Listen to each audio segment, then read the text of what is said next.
Kami dua anggota kopi, yaitu komunitas Preman Insaf. Apa itu? Kopi? Kopi, ya. Komunitas Preman Insaf adalah orang-orang yang merasa terpinggirkan karena keadaan dan jalan kami dahulu. Dalam hal ini kami berusaha untuk kembali ke jalannya. Pertanyaan A, bagaimana mensikapi akan cibiran-cibiran orang-orang yang melihat masa lalu saya? Yang kedua atau yang B, bagaimana kiat-kiat untuk ikhlas dalam berbuat kebaikan? Kemudian bagaimana kiat-kiat untuk mendapatkan rezeki yang barokah dan keluarga yang ayem, tentrem, rukun dan sakinah? Yang pertama, bersyukurlah ya. Saudara nyawa masih di kandung badan, belum sampai kerongkongan. Pintu tobat bisa saudara lihat dengan mata hati yang tajam. Hati saudara dibuka oleh Allah sehingga sadar betul selama ini yang dilakukan adalah bentuk-bentuk kemaksiatan. Hidayah masuk, kemudian saudara dibimbing oleh Allah meniti jalan yang Allah ridhoi dan yang dicontohkan oleh Rasulullah. Bersyukurlah kepada Allah. Terus bagaimana dalam rangka usaha tobat nasuha kepada Allah, tapi tetangga kanan kiri, bekas teman-teman premannya selalu mencibir. Allah kowe dhisik yo ngene yo ngene yo ngene. Saiki nuturi, wis aja sok semuci. Jangan sok suci. Kamu dulu juga mabuk, kamu dulu juga zina, kamu dulu juga judi. Lah kok sekarang nuturi, tinggalkan zina, tinggalkan judi, tinggalkan mabuk, itu semuanya rijsun. Min amali syaiton, itu najis, perbuatan setan. Padahal kowe dhisik yo ngono. Jangan sok suci. Itu kan cibiran toh. Lah terus bagaimana sikap kita menghadapi cibiran itu? Ya sudah, ditokne wae dan doakan. Mudah-mudahan yang mencibir itu hatinya dibukakan oleh Allah. Pokoknya fokus saudara itu jalankan saja perintah Allah, tubu ilallahi taubatan nasuha. Bertobatlah kepada Allah dengan semurni-murninya tobat. Apa kata orang? Tidak usah direken, tidak usah digubris. Yang harus saudara pegang itu ridhon nasi ghayatun la tudrak.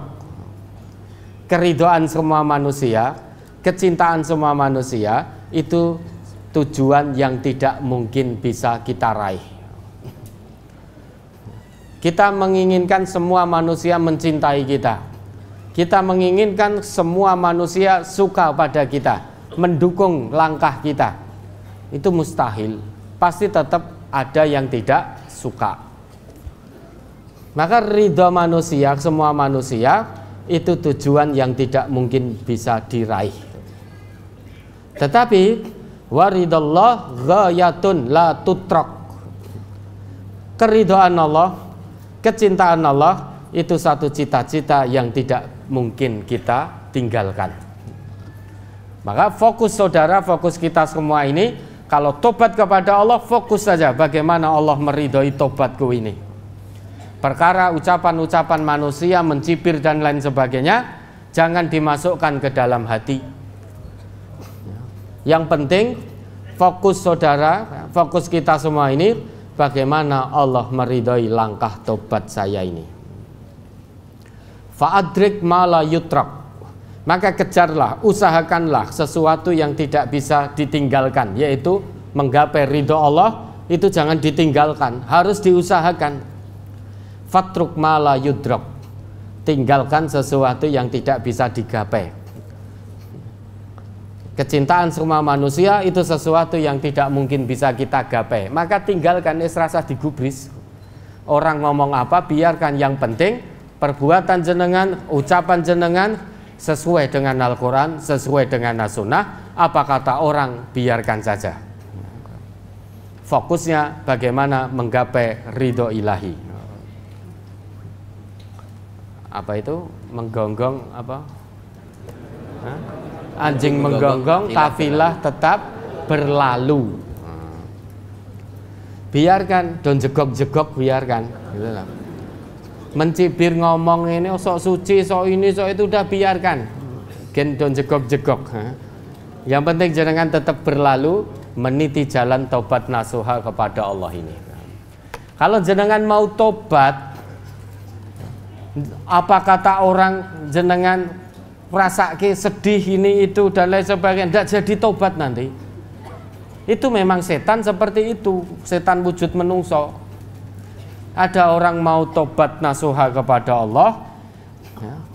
Setan tidak suka, tidak rela, kehilangan konco setan nanti. Maka lewat manusia, setan wujud manusia itu mencibir saudara, tujuannya biar saudara tidak jadi tobat gitu. Lah saudara mau tobat, apa kata orang lain, jenengan jadi rasake, jadi sedih, jadi ini, enggak jadi tobat nanti, pakai woh ini itu, enggak jadi tobat. Maka kalau sudah punya azam tobat, bismillah, tobat kepada Allah, ikuti tata cara tobat yang Allah tunjukkan itu dalam Az-Zumar 53 sampai 56 itu. Sudah habis itu apa kata orang, enggak usah didengar. Yang mencibir, yang mencaci masa lalu, enggak usah didengar. Kalau jenengan kata orang dirasake tenanan, sudah yakin toh enggak jadi tobat itu nanti. Kalau dulu waktu masih jadi preman aja, melakukan kebatilan, kemaksiatan, kemungkaran, kedurhakaan saja terang-terangan kok. Masa sekarang tobat nasuha kepada Allah harus pekewuh, sembunyi-sembunyi dari orang yang mencibirnya. Mau jamaah ke masjid nili wong enek rayo. Kalau ada nggak jadi jamaah ke masjid. Karena nanti kalau masuk ke masjid delalah papasan, dia juga sholat dilokke. Oh, wis insap toh. Kalau ditanya sudah insaf, alhamdulillah. Allah menunjuki hidayah kepadaku dan mohon doakan ya, mudah-mudahan saya istiqomah di jalan tobat ini. Dah begitu. Lah melakukan kemaksiatan saja ora pekewuh kok, wani terang-terangan. Mabuk ya terang-terangan, judi terang-terangan. Bahkan sekarang judi ya dengan aplikasi judol, modal-modal, ya.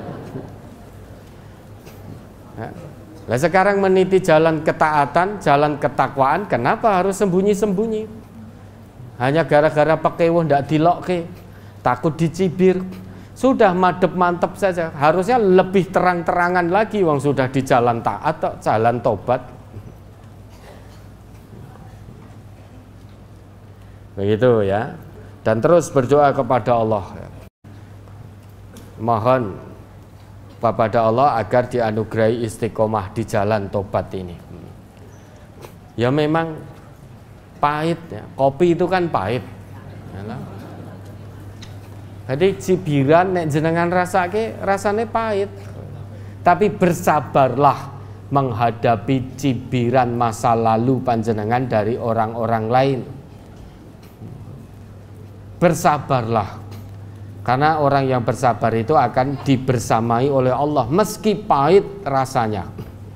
Tetapi hasilnya manis melebihi madu karena mendapat pembersamaan dari Allah. Bersabarlah. Meskipun sebetulnya as-sabru itu yang namanya sabar murrun fi madaqatihi. Pahit rasanya. Walakin awaqibahu ahla minal asali. Tetapi hasil akhirnya yang namanya sabar itu hasil akhirnya lebih manis daripada madu. Kenapa? Karena mendapat pembersamaan dari Allah. Tentu itu lebih manis daripada manisnya madu. Innallah ma'as sabirin.